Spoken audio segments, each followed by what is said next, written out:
இயேசு கிறிஸ்துவில் எனக்கு பிரியமானவர்களே, இன்றைக்கு ஞாயிற்றுக்கிழமை என் அமைதியை உங்களிடையே விட்டுச் செல்கின்றேன் என்ற தலைப்பில் நாம் சிந்திக்க இருக்கின்றோம். உலகம் எதை அமைதி என்று சொல்லுகிறது? ஒரு இனத்தை அழிப்பதை, அதாவது ஒரு நாட்டில் இருக்கின்ற ஒரு இனம் அழிந்தால் இந்த நாட்டில் அமைதி ஏற்படும் என்று போர் தொடுக்கின்ற ஒரு சூழலை அமைதி என்று சொல்லுகின்றார்கள். தீவிரவாதத்தை ஒழிப்போம் என்று ஆயுதங்களை விற்பனை செய்கின்றார்கள். இது அமைதிக்காக நாங்கள் செய்கின்றோம் என்று சொல்லுகின்றார்கள். தீவிரவாதி என்று முத்திரை குத்தப்படுகின்ற அந்த நபர்களுக்கு ஆயுதம் எங்கேருந்து கிடைக்கிறது என்று பார்க்கின்ற பொழுது அதுவும் இந்த அரசுகளால் கொடுக்கப்படுகின்றது. ஆக அமைதி ஏற்படுத்துவோம் என்று பலவிதமான தவறான செயல்களை செய்து கொண்டிருக்கின்ற இந்த மக்கள் மத்தியிலே எப்படி அமைதி இயங்க முடியும்? நிச்சயமாக முடியாது. அதேபோன்று குடும்பத்தில் பார்த்தோம் என்றால் இன்றைக்கு பிரச்சனைகள், புரிதலின்மை, ஒருவர் மீது ஒருவர் கொள்ளுகின்ற காழ்ப்புணர்ச்சி, போட்டி, பொறாமைகள் ஏற்படுகின்ற பொழுது பிரிந்தால்தான் அமைதி கிடைக்கும் என்று எண்ணுகின்ற அளவிற்கு இன்றைக்கு திருமண பந்தங்கள் சென்று கொண்டிருக்கின்றன. ஆனால் இதனால் உள்ள ஏற்படுகின்ற பாதிப்புகளையோ விளைவுகளையோ அவர்கள் எண்ணி பார்ப்பதில்லை. என்றால் பல நேரங்களிலே கணவன் மனைவி பிரிவில் பாதிக்கப்படுகின்றது குழந்தை. ஆனால் இவர்கள் என்ன சொல்வார்கள்? குழந்தைகளை நல்லா பார்த்துக்கிறேன், நான் அப்பா அம்மா மாதிரி பார்த்துக்குவேன். ஆனால் உண்மையிலேயே ஒரு குழந்தைக்கு அப்பாவுடைய பாசம் கிடைக்க வேண்டும் என்றால் அப்பாவுடைய பாசம் தான், அது அப்பாவிடமிருந்து மட்டும்தான் கிடைக்கும். தன் தாயுடைய பாசம் கிடைக்க வேண்டும் என்றால் தாயிடமிருந்து மட்டும்தான் கிடைக்கும். உங்களுடைய சுயநலத்திற்காக நீங்கள் உங்களுடைய பிள்ளைகளை, வாழ்வை துன்புறுத்தி கொண்டிருக்கின்றீர்கள் என்பதை நீங்கள் மறந்து விடாதீர்கள். ஆக இப்படிப்பட்ட சூழலில் நீங்கள் மட்டும் அமைதி இழக்கவில்லை, உங்களுடைய பிள்ளைகளும் சேர்த்து அமைதி இழக்கின்றார்கள். நீங்கள் ஒருவேளை உங்களுடைய வாழ்வை கட்டமைத்து விடுவீர்கள், ஆனால் உங்களுடைய குழந்தைகளுடைய அமைதி கேள்விக்குறியான ஒரு அமைதியாக தொடர்ந்து கொண்டிருக்கும் என்பதையும் மறந்து விடாதீர்கள். ஆக எல்லா மனிதரும் அமைதி வேண்டும் என்று யாரையோ எதையோ விலக்கி வைத்துவிட்டு அமைதியை தேடுகிறோம். ஆனால் உண்மையிலேயே அமைதி அனைவரையும் அனைத்தையும் அன்பு செய்வதில் மட்டுமே பெற முடியும் என்பதை நாம் புரிந்து கொள்ள வேண்டும். இந்த நிலையில் இயேசு கொடுக்கும் அமைதியை சிந்தித்து பார்க்க இருக்கின்றோம். ஒரு முறை ஒரு பெண்மணியிடம் பேசிக் கொண்டிருந்தேன். அவரது மகன் 2 சக்கர வாகனத்திலே பயணம் செய்த பொழுது ஒரு மோதல், வாகனங்களுக்கிடையே ஏற்பட்ட மோதலில் இறந்து போய்விடுகிறார். இது தன்னை பாதித்ததாக கூறுகிறார். எனக்கு இன்னும் அது வலியை ஏற்படுத்தி கொண்டிருக்கிறது என்று சொல்லுகின்றார். பிறகு சில நிமிடம் அமைதிக்கு பின்பு சொல்ல ஆரம்பித்தார். நான் தினமும் என் மகனை நினைத்து அழுவதுண்டு.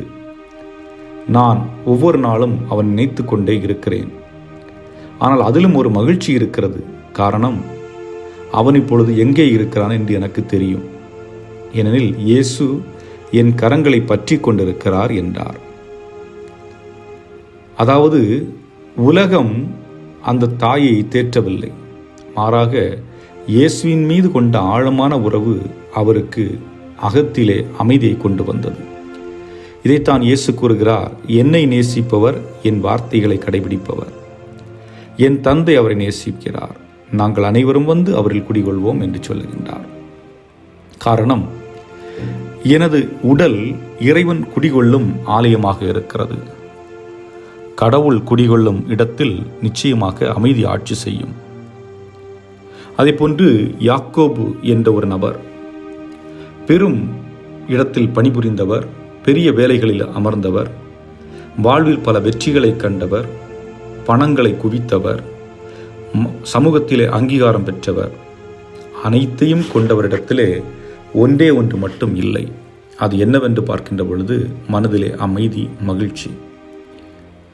ஆகவே என்ன செய்கின்றார்? எல்லாவற்றையும் விட்டு விடுகின்றார். இவை எதுவும் எனக்கு வேண்டாம், நான் அமைதியை தேட வேண்டும் என்று புறப்பட்டு போய் 3 நாட்கள் தியானம் செய்கின்றார். அந்த 3 நாட்களும் தன்னிடம் கையில் இருந்த அலைபேசி அனைத்தையுமே அப்புறப்படுத்திவிட்டு உலக தொடர்பிலிருந்து விலகி இருக்கின்றார். அந்த 3 நாட்களும் அவருடைய கைகளில் இருந்தது விவிலியம் மட்டும்தான். அந்த விவிலியத்தை அவ்வப்பொழுது வாசிக்கின்றார், தியானிக்கின்றார், தியானம் செய்கின்றார். இவ்வாறு 3 நாட்கள் கழித்து அவர் அந்த நாட்களிலே தன்னுடைய அமைதியை மீண்டும் பெற்று கொண்டதாக கூறுகின்றார். இதைத்தான் அவர் தன்னுடைய ஒரு புத்தகத்திலே இவ்வாறு எழுதுகிறார். சப்தங்கள் மத்தியிலே அமைதியை என்னால் கண்டுகொள்ள முடியவில்லை. ஆனால் நான் அமைதியாக இருந்த பொழுது கிறிஸ்துவின் பிரசன்னத்தை என்னுடைய அகத்திலே உணர்ந்தேன். ஆக எங்கே நிதானம் இருக்கிறதோ அங்கே அமைதி குடிகொள்ளும் என்று சொல்லுகின்றார். அன்புக்குரியவர்களே, இன்றைய நம்முடைய வாழ்வில், அதுவும் குறிப்பாக ஆன்மீக வாழ்க்கையில் பெரிய எதிரி எது என்றால் நமது அவசரம்.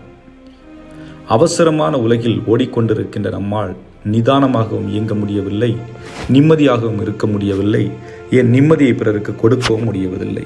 இதுதான் இன்றைய சூழலாக இருக்கின்றது. ஆக உங்கள் வாழ்க்கையில் நீங்கள் அவசரத்தை இரக்கமின்றி அகற்றிவிட வேண்டும் என்று அவர் நமக்கு குறிப்பிடுகின்றார். அன்புக்குரியவர்களே, பொதுவாக வேலையிலே அதிகமான பழு அல்லது வேலையினால் பல மன பிரச்சனைகள், தலைவலி என்று வருகின்ற பொழுது நாம் என்ன செய்கின்றோம்?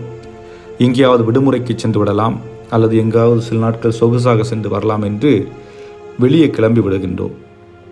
ஆனால் அங்கே அமைதி நமக்கு கிடைக்கிறதா? எந்த பிரச்சனைகளோடு செல்லுகின்றோமோ அதே பிரச்சனைகளோடு தான் திரும்பி வருகின்றோம். காரணம், இந்த உலகில் இருக்கின்ற இடங்களில் அமைதி தென்படுவதில்லை. மாறாக அமைதி என்பது கடவுளிடம் இருக்கக்கூடியது. அதை கடவுளிடமிருந்து மட்டும்தான் பெற முடியும். ஆகவே இன்றைய நற்செய்தி நமக்கு சொல்லுகின்ற விடயம் என்ன?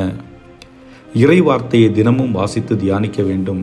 அதாவது ஒரு நாள் 10 நிமிடம் அல்லது 15 நிமிடமாவது நாம் கடவுளுக்கென நம்மை அர்ப்பணிக்க வேண்டும். நானும் கடவுளும் என்று நம்மிடம் இருக்கின்ற தொலைபேசி,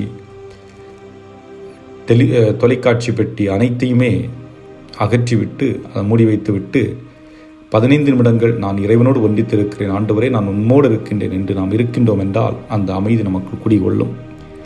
இரண்டாவது, இறை வார்த்தையை வாழ்வது. வாசிப்பதோடு மட்டும் நின்று விடாமல் அதை நாம் வாழ வேண்டும். ஏனென்றால் இறைவனுடைய வார்த்தைக்கு செவிமடுத்து அதை நாம் வாழ்வாக்குகின்ற பொழுது அழகுபடுத்துகின்றோம். மூன்றாவது, நம்முடைய குடும்பம் என்று இருக்கின்ற பொழுது அங்கே பல குடும்பமாக இருக்கலாம் அல்லது வேலையாக இருக்கலாம். எங்கிருந்தாலும் பிரச்சனைகள் என்பது யதார்த்தமாக இருக்கக்கூடியதான். ஆனால் எந்த பிரச்சனைகளாக இருந்தாலும் கடவுளின் அமைதியை நிலைநாட்டக்கூடிய நிகழ்வுகளை செய்வதற்கு நாம் முற்பட்டவர்களாக இருக்க வேண்டும். ஆக கடவுளுடைய அமைதி எங்கிருக்கின்றது என்று புரிந்து கொண்டோம். அதை நம்முடைய வாழ்க்கையில் நாம் கொண்டு வருவதற்கு முயற்சி செய்வோம். இறைவன் உங்களை நிறைவாக ஆசீர்வதிப்பாராக. ஆமென்.